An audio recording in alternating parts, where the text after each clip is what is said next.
Bonjour mesdames et messieurs et bienvenue dans ce flash d'information. Ce dimanche, les chrétiens célèbrent la fête des rameaux. Elle commémore à la fois deux événements. D'une part, l'entrée solennelle de Jésus à Jérusalem où il fut acclamé par une foule agitant des palmes. D'autre part, elle commémore la passion de Christ et sa mort sur la croix.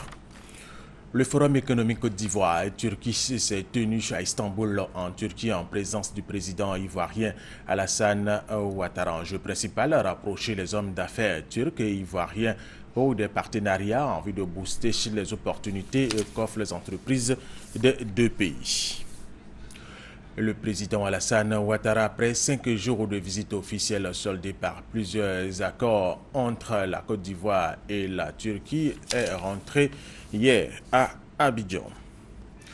La 8e édition du Festival des musiques urbaines d'Anoumabo va se tenir du 21 au 26 avril prochain. Face à la presse vendredi, à Salfo, lead vocal du groupe Magic System, par ailleurs commissaire général de l'événement, a donné le programme de cette 8e édition Emmanuamien. Après la 7e, revoilà Magic System et ses partenaires pour la 8e édition du FEMIA, le Festival des musiques urbaines d'Anoumabo.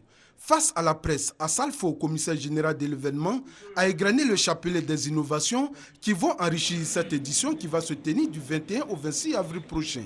Il est à noter d'abord que le FEMIA va quitter le seul cadre traditionnel d'Anoumabo pour s'exporter dans les communes du Plateau et de Koumansi. Et sur les scènes, le public aura droit à la prestation de 13 artistes de renommée internationale venus de 5 pays. Pour joindre l'utile à l'agréable, le FEMIA 2015 sera aussi un lieu d'échange et de formation. Outre la table ronde interministérielle qui va débattre tous les jours des enjeux de la culture en Afrique, un séminaire de formation aura lieu à l'attention des artistes pour les instruire sur leurs droits. Mais la grande attraction pour cette année demeure, à n'en point douter, l'incursion du festival dans la construction de la paix en Côte d'Ivoire. La 8e édition du FEMIA est placée sous le signe de l'intégration et du rapprochement des peuples.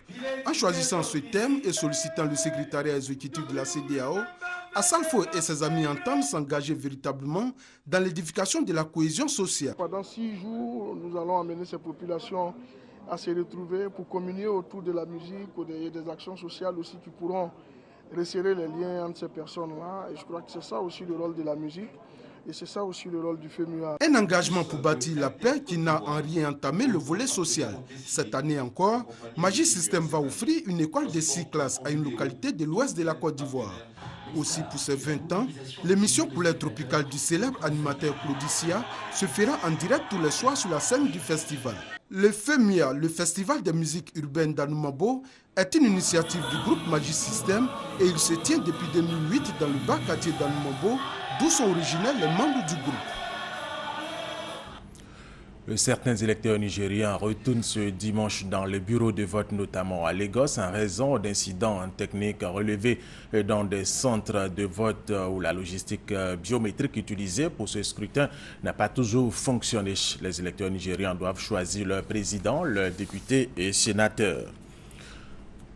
Des milliers de personnes sont attendues à Tunis ce dimanche dans François Hollande pour une grande marche contre le terrorisme 10 jours après l'attaque contre le musée du Bardo le 18 mars dernier. Les bureaux de vote ont ouvert ce dimanche à 8 heures locales en France pour le second tour des élections départementales, un scrutin où la droite espère arracher plusieurs dizaines de départements.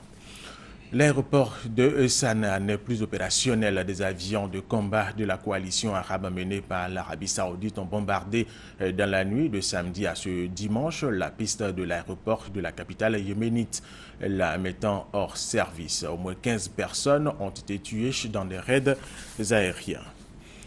Pour terminer, sachez que le magazine de ce dimanche a pour invité Touré Mamadou, commissaire général de la 4e édition des Assises de la jeunesse assise. Ces assises se sont tenues ici même à Abidjan et avec Touré Mamadou, nous allons faire le bilan de ces assises et ce sera à 13h. Merci de nous avoir suivis.